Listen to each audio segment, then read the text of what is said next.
नमस्कार विद्यार्थियों, मैं रविंद्र मीर आप सभी विद्यार्थियों का मेरे YouTube चैनल पर हार्दिक स्वागत करता हूं। आज मैं आप लोगों के लिए लेकर के आया हूं मॉडल पेपर नंबर 3, जिसमें मैं आपको रीट, पटवार, कृषि प्रवेशक, सब इंस्पेक्टर, BSTC बीएड व हाईकोर्ट के हिंदी के जो महत्वपूर्ण प्रश्न है वो मैं आपको आज यहाँ हल करवाऊंगा। तो शुरू करते हैं आज का मॉडल पेपर, जिसका पहला प्रश्न आप देख रहे होंगे। आज का पहला प्रश्न है, निम्नलिखित में से अयादी संधि के लिए कौन सा कथन सत्य है। हमें इन चार कथनों में से वह कथन छांटना है जो अयादी संधि के नियम के हिसाब से सही है। तो पहला कथन है, ए ऐ औ के बाद कोई अस्वर्ण स्वर आए तो क्रमशः आव अय आव होता है।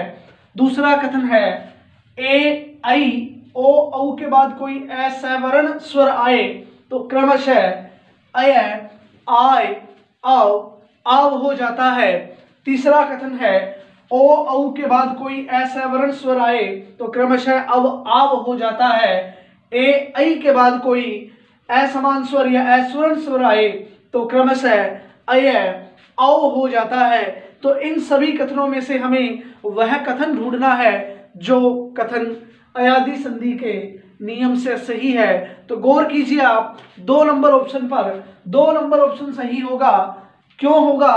क्योंकि अयादी संधि का नियम है, देख लीजिए आप, ए ऐ ओ औ के बाद कोई असमान स्वर आए, कोई असमान स्वर आए, दोबारा सुन लीजिए, ए ऐ ओ औ के बाद कोई असमान स्वर आए तो ए बदलेगा अय में, ऐ बदलेगा आय में, ओ बदलेगा अव में और औ बदलेगा आव में। तो देखिए 2 नंबर ऑप्शन यही बात कह रहा है। तो प्रश्न नंबर 1 का उत्तर होगा 2 नंबर विकल्प। अब बढ़ते हैं प्रश्न नंबर 2 की ओर। देखिए 2 नंबर प्रश्न है, किस समूह के सभी शब्द सही पर्यायवाची हैं। हमें वह समूह ढूंढना है जिसमें सारे के सारे शब्द आपस में क्या हो, पर्यायवाची हो। तो देखिए आप उत्तर देने का कष्ट कीजिए। प्रश्न नंबर 2 का क्या उत्तर होगा? अब विद्यार्थी इस प्रश्न का उत्तर दीजिए। देखिए इस प्रश्न का उत्तर होगा 1 नंबर ऑप्शन। क्यों होगा? क्योंकि माधव, केशव और पीताम्बर जो है सभी विष्णु के या भगवान श्री कृष्ण के पर्यायवाची शब्द हैं तीनों। माधव, केशव और पीताम्बर जो है वो विष्णु के या कृष्ण के पर्यायवाची शब्द हैं। तो दूसरा ऑप्शन देखिए, सहोदर और भ्राता। सहोदर और भ्राता भाई के पर्यायवाची शब्द हैं। किसके पर्यायवाची शब्द है? भाई के। परंतु रण जो है वो किसका पर्यायवाची शब्द है? युद्ध का। तीसरे ऑप्शन में देखो, किनाश और अंतक। किनाश और अंतक जो है वो पर्याय है यमराज के। किसके? यमराज के। परंतु जो मध्वरी है वह पर्याय है किसका? भंवरा। किसका पर्याय है? भंवरा। देखिए सिंधु सुता कहते हैं लक्ष्मी को। सिंधु सुता किसे कहेंगे? लक्ष्मी को। वृषभानुजा कहते हैं राधा को और विची कहेंगे लहर को। इस प्रकार हमें सभी शब्दों का अर्थ पता होना चाहिए। तो हमारे 2 नंबर प्रश्न का सही उत्तर होगा 1 नंबर विकल्प, क्योंकि सभी शब्द जो हैं आपस में पर्याय हैं। अब है प्रश्न नंबर 3। प्रश्न नंबर 3 है आप सभी के सामने, राजऋषि शब्द में कौन सी संधि है। हमें राजऋषि शब्द में संधि का नाम बताना है। तो इसके लिए सबसे पहले हमें राजऋषि शब्द का संधि विच्छेद आना चाहिए। तो राजऋषि शब्द का संधि विच्छेद होगा राजा प्लस ऋषि। और कुछ विद्यार्थी जल्दबाजी में क्या कर देते हैं, इस ऋषि शब्द को इस प्रकार लिख देते हैं जो कि अशुद्ध है। तो ध्यान रखें, राजऋषि का जो संधि विच्छेद है वो होगा राजा प्लस ऋषि। और यह नियम है, ए या आ के बाद में री आए तो, ए या आ के बाद में री आए तो इन दोनों को संधि युक्त करने पर अर बनता है। यह नियम है कौन सी संधि का? गुण संधि का। तो राजर्षि शब्द में कौन सी संधि होगी? गुण संधि। एक प्रश्न पटवार के अंदर यह भी पूछा गया है, री का अर कौन सी संधि में बनता है? री का अर कौन सी संधि में बनता है? तो आप विद्यार्थियों का उत्तर क्या होना चाहिए? गुण संधि। अब बढ़ते हैं प्रश्न नंबर 4 की ओर। प्रश्न नंबर 4 है, चंद्रमा का सही पर्यायवाची है।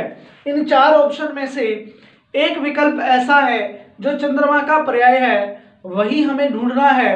तो देखिए चंद्रमा का सही पर्यायवाची कौन सा होगा? अब विद्यार्थी इस प्रश्न का उत्तर देने का कष्ट करें। देखिए चंद्रमा का पर्यायवाची शब्द होगा विधु। विधु जो है वो चंद्रमा का पर्यायवाची शब्द है। और बाकी के जो 3 शब्द हैं उन पर भी थोड़ी सी चर्चा कर लेते हैं। देखिए पद्माकर कहते हैं तालाब को। पद्माकर किसका पर्यायवाची शब्द है? तालाब का। मध्वा और सुरपति जो है वो दोनों ही पर्यायवाची शब्द है किसके? इंद्र के। अब है प्रश्न नंबर 5। अगला प्रश्न है प्रश्न नंबर 5, अभ्युदय में कौन सी संधि है? अभ्युदय में कौन सी संधि है? इन 4 विकल्पों में से आपको उत्तर देना है। तो अभ्युदय में कौन सी संधि है यह बताने के लिए हमें सबसे पहले इसका संधि विच्छेद हम कर लेते हैं। तो अभ्युदय का संधि विच्छेद होगा अभि प्लस उदय। अभि प्लस उदय इसका संधि विच्छेद होगा और ई के बाद में उ, यानी कि यह जो नियम बनेगा यह बनेगा यण संधि का, क्योंकि यण संधि का एक नियम है, छोटी या बड़ी ई के बाद में कोई असमान स्वर आए। छोटी या बड़ी ई के बाद में कोई असमान स्वर आए तो छोटी या बड़ी ई किस में बदल जाएगी? यह में। किस में बदल जाएगी? यह में। यह नियम है कौन सी संधि का? तो ध्यान रखें यण संधि का। तो अभ्युदय में कौन सी संधि होगी? यण संधि। एक बात और मैं आपको बता दूं, कई बार पूछा गया है उदय का विलोम, तो नोट कर लीजिए उदय का विलोम। उदय का विलोम होगा अस्त। अब बढ़ते हैं प्रश्न नंबर 6 की ओर। अब बढ़ते हैं प्रश्न नंबर 6 की ओर। प्रश्न नंबर 6 है, नीति निपुण शब्द का सही समास विग्रह है। नीति निपुण शब्द दिया गया है हमें और हमसे उस शब्द का समास विग्रह पूछा है। इन 4 विकल्पों में से उत्तर देना है। तो नीति निपुण का समास विग्रह क्या होगा? तो गौर कीजिए, नीति निपुण का समास विग्रह होगा नीति में निपुण। 1 नंबर विकल्प इसका उत्तर हो जाएगा नीति में निपुण। और यदि समास का नाम पूछा जाए तो आप विद्यार्थियों को उत्तर देना है तत्पुरुष समास। कौन सा समास? तत्पुरुष। और अधिक पूछ ले आपसे, समास का पूरा नाम पूछे तो आप उत्तर देना अधिकरण तत्पुरुष समास। कौन सा? अधिकरण तत्पुरुष समास। तो इस प्रश्न का 1 नंबर विकल्प उत्तर होगा नीति निपुण में कौन सा समास? नीति निपुण का क्या समास विग्रह होगा? नीति में निपुण। अब है प्रश्न नंबर 7। प्रश्न नंबर 7 है, वे क्रियाएं जो संज्ञा या विशेषण से बनती है कहलाती है। उन क्रियाओं का नाम बताना है जो संज्ञा या विशेषण शब्दों से बनती है। उन क्रियाओं को किस नाम से जाना जाता है या वो क्रियाएं क्या कहलाती हैं? ऑप्शन है सक्रमक क्रिया, वर्तमान कालिक क्रिया, नाम धातु क्रिया या संयुक्त क्रिया। आप इस प्रश्न का उत्तर दीजिए। देखिए इस प्रश्न का उत्तर क्या होगा? सबसे पहले हमें पता होना चाहिए वे क्रियाएं जो संज्ञा या विशेषण से बनती है उन्हें नाम दिया जाता है नाम धातु क्रिया।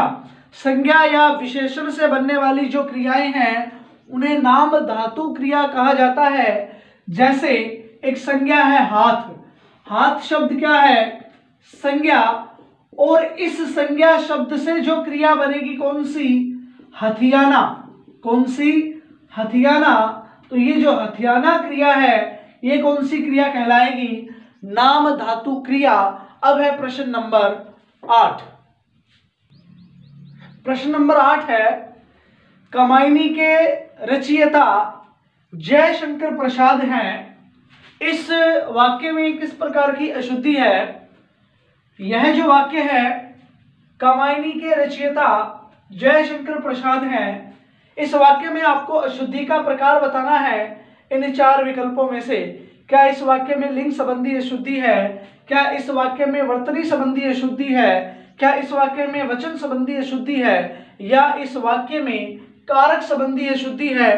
तो ध्यान दीजिए आप, देखिए पूरे वाक्य को जब आप पढ़ेंगे तो आपको एक शब्द गलत लिखा हुआ नजर आएगा, वो शब्द होगा रचयिता। यह शुद्ध शब्द नहीं है, यानी कि इसे सही लिखने का तरीका इस प्रकार होगा रचिता। यह शुद्ध शब्द है रचिता, यानी कि इस वाक्य में वर्तनी संबंधी अशुद्धि है। कौन सी अशुद्धि है? वर्तनी संबंधी अशुद्धि। क्यों है? क्योंकि रचयिता शब्द इस प्रकार न लिख करके शुद्ध किस प्रकार लिखा जाएगा? इस प्रकार। मेरा एक प्रश्न है आप लोगों से, मैं 2 शब्द लिखता हूं, आप उन 2 शब्दों में से बताओगे कौन सा शब्द शुद्ध है। एक मैंने लिखा कवियत्री और एक मैं लिख रहा हूं कवयित्री। इन दोनों में से शुद्ध शब्द कौन सा है? जल्दी से उत्तर दीजिए आप विद्यार्थी। इन दोनों में से शुद्ध शब्द कौन सा है, 1 नंबर या 2 नंबर? तो ध्यान रखें, 1 नंबर शब्द अशुद्ध है। शुद्ध शब्द कौन सा होगा? यह वाला कवयित्री। अब बढ़ते हैं प्रश्न नंबर 9 की ओर। प्रश्न नंबर 9 है आप सभी के सामने। यह प्रत्यय से निर्मित शब्द नहीं है। इन 4 विकल्पों में से एक विकल्प ऐसा है जो यह प्रत्यय से निर्मित नहीं है, वही हमें ढूंढना है और वही हमारा उत्तर होगा। इस प्रश्न का उत्तर देने से पहले मैं आपको 2-4 बातें यहां बताना चाहूंगा। मैं आपको बताना चाहूंगा यह प्रत्यय के बारे में। तो यह प्रत्यय के बारे में आप जो भी मैं बता रहा हूं उसे थोड़ा ध्यान से सुनिएगा। यह प्रत्यय, सुन लीजिए, यह प्रत्यय जिस किसी शब्द के अंत में जुड़ता है, जिस किसी शब्द के अंत में जुड़ता है, उस शब्द के प्रथम वर्ण में जो भी स्वर हो उसमें वृद्धि कर देता है। उसमें क्या कर देता है? वृद्धि। दोबारा सुन लीजिए, यह प्रत्यय 2 काम करता है।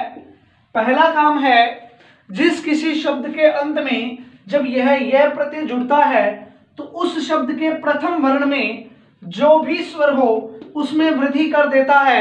वृद्धि का नियम मैंने कल आप लोगों को बताया था, मैं दोबारा बता देता हूं। ए या आ का स्वर वृद्धि करेगा आ में, छोटी बड़ी ई, और ए का स्वर वृद्धि किसमें करेगा? ऐ में। छोटे बड़े ऊ का ओ का स्वर वृद्धि किसमें करेगा? औ में। री का स्वर वृद्धि किसमें करेगा? आर में। यह तो यह प्रत्यय का प्रथम काम है, पहला काम है। दूसरा काम क्या है? यह प्रत्यय जुड़ने पर उस शब्द का अंतिम वर्ण आधा रह जाता है। आधा यानी स्वर रहित। ध्यान दीजिए, यह प्रत्यय 2 काम करता है। पहला, जिस किसी शब्द के अंत में वह जुड़ेगा उस शब्द के प्रथम वर्ण में जो भी स्वर हो उसमें वृद्धि करेगा, और दूसरा काम, उस शब्द के अंतिम वर्ण को आधा कर देगा। तो ध्यान रखना, जिस किसी शब्द में यह प्रत्यय जुड़ा होगा तो उस यह से तुरंत पहला वर्ण क्या होगा? आधा। तो गौर कीजिए आप, इन 4 शब्दों में इस दाम्पत्य में यह से तुरंत पहले वाला वर्ण आधा है, यानी यहां यह प्रत्यय है। इस धैर्य में यह से तुरंत पहले वाला रह जो है वो आधा है, परंतु दर्शनीय शब्द में यह से पहले कोई भी आधा वर्ण नहीं है। तो यही हमारा उत्तर होगा। यह प्रत्यय से निर्मित शब्द जो नहीं है वो कौन सा है? दर्शनीय। तारुण्य में यह प्रत्यय है, क्योंकि यह से तुरंत पहला आना है, कैसा है? आधा। तो 9 नंबर प्रश्न का उत्तर 3 नंबर विकल्प होगा। परंतु एक बात और सुन लीजिए, दर्शनीय में कौन सा प्रत्यय है? नोट कर लीजिए, अन्य प्रत्यय। कौन सा प्रत्यय है, अन्य प्रत्यय। ये सारी बातें आप लोग नोट कर लीजिए। उसके बाद में हम बढ़ेंगे प्रश्न नंबर 10 की ओर। पहले आप इन चीजों को नोट कर लें। अब है प्रश्न नंबर 10। 10वां प्रश्न है, प्रत्याशा शब्द में प्रयुक्त उपसर्ग है। इस प्रत्याशा शब्द में हमें उपसर्ग बताना है। इन चार में से कौन सा विकल्प उत्तर होगा, यानी इन चारों में से कौन सा उपसर्ग जो है वो प्रत्याशा शब्द में है। देखिए प्रत्याशा शब्द में कौन सा उपसर्ग होगा, प्रति। 1 नंबर विकल्प इसका उत्तर होगा। और प्रत्याशा शब्द में यण संधि भी है, प्रति प्लस आशा, इसका संधि विच्छेद होगा। नोट कर लीजिए, यण संधि का उदाहरण है ये शब्द, और प्रति इसमें क्या है, उपसर्ग है। एक बात और नोट कर लीजिए, इस प्रत्याशा शब्द में अव्ययीभाव समास है। कौन सा समास है, अव्ययीभाव समास। और समास विग्रह लिख लो, आशा के बदले आशा, आशा के बदले आशा। अब है प्रश्न नंबर 11। प्रश्न नंबर 11 है, निम्नलिखित में से किस वाक्य में क्रिया सक्रमक रूप में है। सक्रमक रूप यानी आपको वह वाक्य बताना है जिसमें क्रिया सक्रमक यानी क्रम सहित हो। कौन से वाक्य में क्रम है, और वही हमारा उत्तर होगा। देखिए वह नहाकर आया, वह नहाकर आया वाक्य सक्रमक का न होकर के कौन सी क्रिया का है, अक्रमक क्रिया का। दूसरी बात, उसने आम खाया, क्या खाया, आम खाया। आम जो है वो कर्म है, आम जो है वो क्या है, कर्म है। तो इसी वाक्य के अंदर जो क्रिया है वो सक्रमक रूप में है, और खाना क्रिया जो है वो सक्रमक होती है। ध्यान रखें, खाना क्रिया क्या होती है, सक्रमक होती है। तो 2 नंबर विकल्प इस प्रश्न का उत्तर होगा। मछली तैरती है, वे डूब गए, यह अक्रमक क्रिया के उदाहरण हैं। तो प्रश्न नंबर 11 का उत्तर क्या होगा, 2 नंबर विकल्प। अब बढ़ते हैं प्रश्न नंबर 12 की। प्रश्न नंबर 12, अधकचरा शब्द किस उपसर्ग से बना है। तो अधकचरा शब्द बना है अध उपसर्ग से। तो प्रश्न नंबर 12 का उत्तर हो जाएगा 2 नंबर विकल्प। अब है प्रश्न नंबर 13। प्रश्न नंबर 13 है, भुलावा शब्द में कौन सा प्रत्यय है। भुलावा शब्द में प्रत्यय बताना है। तो देखिए भुलावा शब्द में प्रत्यय हो जाएगा आवा प्रत्यय। कौन सा प्रत्यय है, आवा।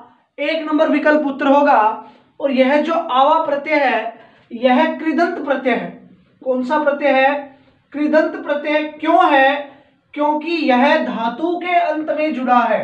किसके अंत में जुड़ा है, धातु के अंत में। क्योंकि धातु के अंत में जुड़ने वाले प्रत्यय कैसे होते हैं, कृदंत। और धातु कौन सी है, भूल।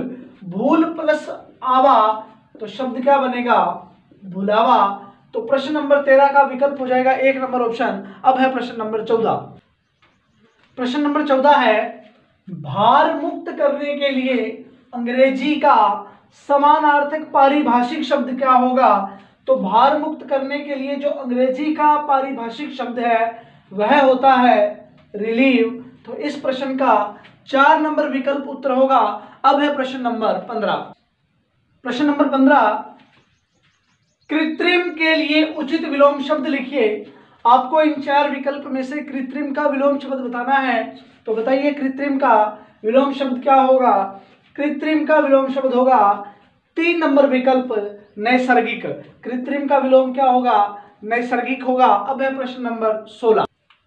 प्रश्न नंबर 16 है, निम्नलिखित शब्दों में से शुद्ध शब्द है। इन 4 विकल्पों में से एक शब्द शुद्ध है, वह हमें ढूंढना है। देखिए पहला ऑप्शन है अजमाइश। अजमाइश नहीं होता, अजमाइश अशुद्ध शब्द है। शुद्ध क्या होगा, आजमाइश।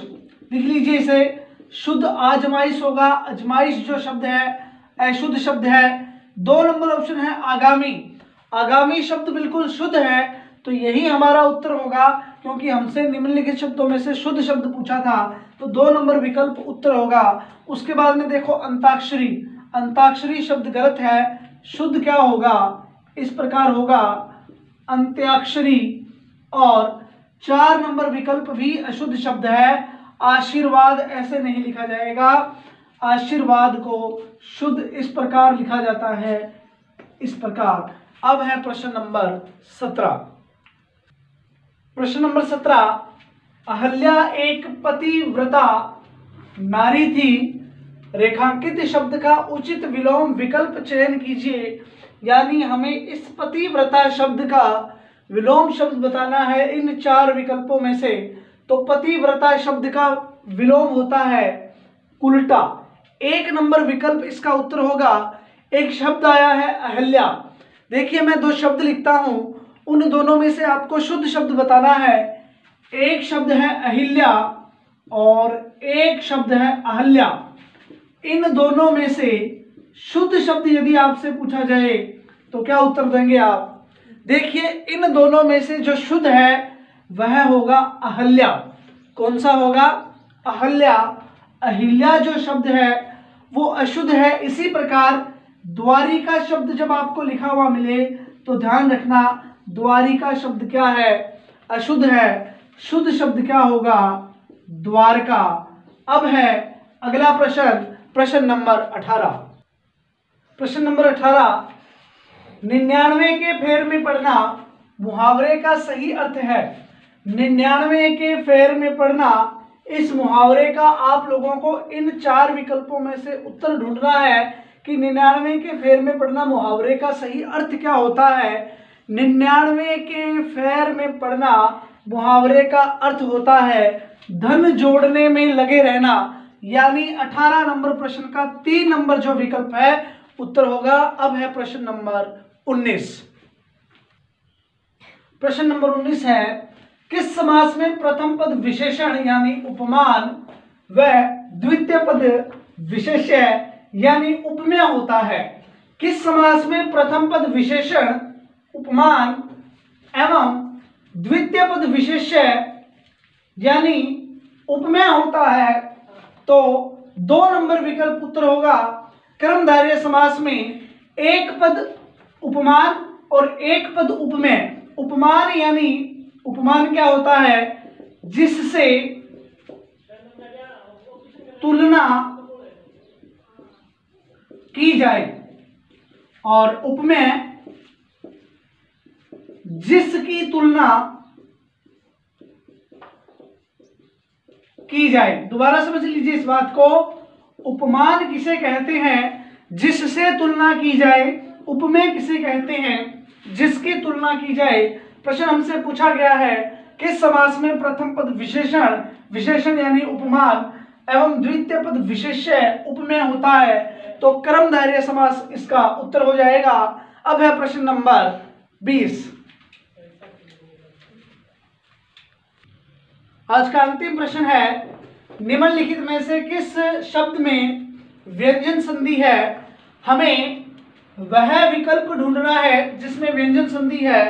पावक, प्रत्यक्ष, नरेश, जगन्नाथ। तो इस प्रश्न का उत्तर हो जाएगा 4 नंबर ऑप्शन, जगन्नाथ में व्यंजन संधि है। अब इन सभी शब्दों का संधि विच्छेद देख लेते हैं। पावक शब्द का संधि विच्छेद होगा पौ प्लस अक, और कौन सी संधि होगी इसमें? नोट कर लीजिए, अयादि संधि। कौन सी होगी? अयादि संधि। उसके बाद में है प्रत्यक्ष, तो प्रत्यक्ष का संधि विच्छेद होगा प्रति प्लस अक्ष, और कौन सी संधि? यण संधि। उसके बाद में नरेश, नर प्लस ईश, कौन सी संधि? गुण संधि। और जगन्नाथ में व्यंजन संधि है, इसका संधि विच्छेद हम देख लेते हैं, जगत प्लस नाथ। व्यंजन संधि का शब्द था ये जगन्नाथ। आज के लिए इतने ही प्रश्न। कल हम मिलेंगे मॉडल पेपर नंबर 4 के साथ। तब तक आप सभी विद्यार्थियों का बहुत बहुत धन्यवाद। नमस्कार।